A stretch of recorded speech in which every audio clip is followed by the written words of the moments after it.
Well, I'm heading downstream from Marlow now, heading towards Maidenhead. I've come through Bourne End, very popular with sailing clubs and dinghies.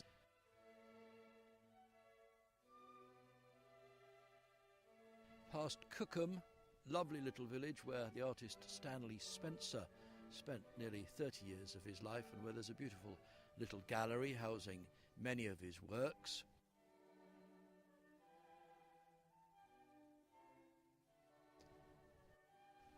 And then here at Cliveden, probably one of the most famous or notorious estates along the banks of the River Thames, owned by the Astor family through the generations. In the 30s it became a byword for political intrigue, and then in the 60s, in one of these little cottages on the riverbank, John Profumo, Conservative minister, had his dalliance with Christine Keeler, which brought him down and did a lot to bring down the Conservative government of Harold Macmillan.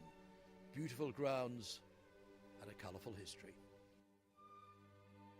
Well, I am trying very hard not to take a photograph of every bridge over the river, but this is a special one. This is the Railway Bridge at Maidenhead, built in the early 19th century by Brunel, and they told him it couldn't be done because it is very wide indeed. In fact, it's the widest and flattest brick-built bridge anywhere in the world, and it's still going strong. All the trains still roar across it. It's called the Sounding Arch because the acoustics are quite remarkable. I'm standing underneath the bridge at the moment, and just listen to this if I shout. Boo!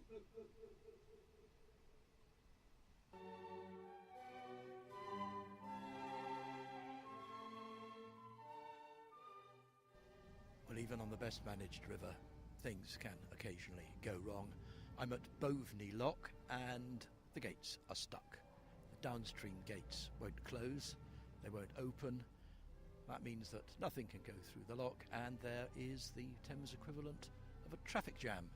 In fact, I've just seen two quite large pleasure steamers bringing people up from Windsor turn round and head back downstream again.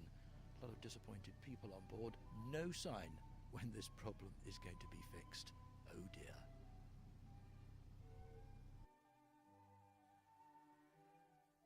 Well, I've now arrived at a rather windblown spot called Athens.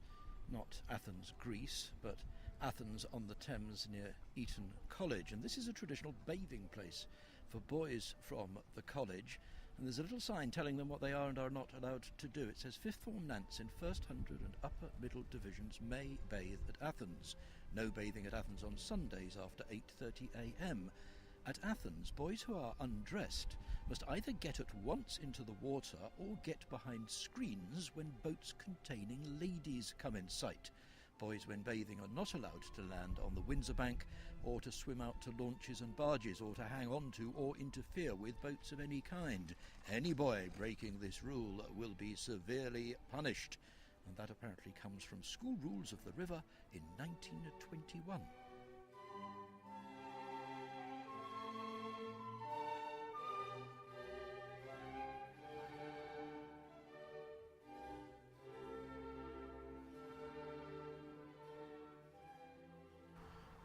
Well, Windsor itself, of course, is dominated by its castle, literally dominated. It looms above the town, surely the greatest, the grandest of all of Britain's royal palaces. And then downstream from Windsor, I've come to Runnymede.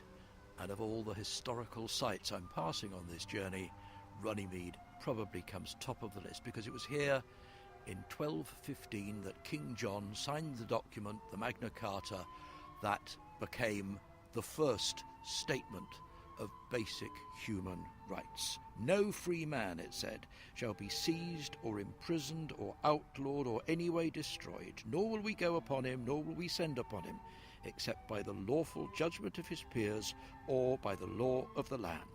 To none will we sell, to none will we deny, to none will we delay right of justice. And from that simple statement, everything flowed. Here, a simple temple erected as recently as the 1950s by the American Bar Association to commemorate the signing of that document. No one knows exactly where on these meadows King John signed the Magna Carta, but this is the memorial to that most significant of events.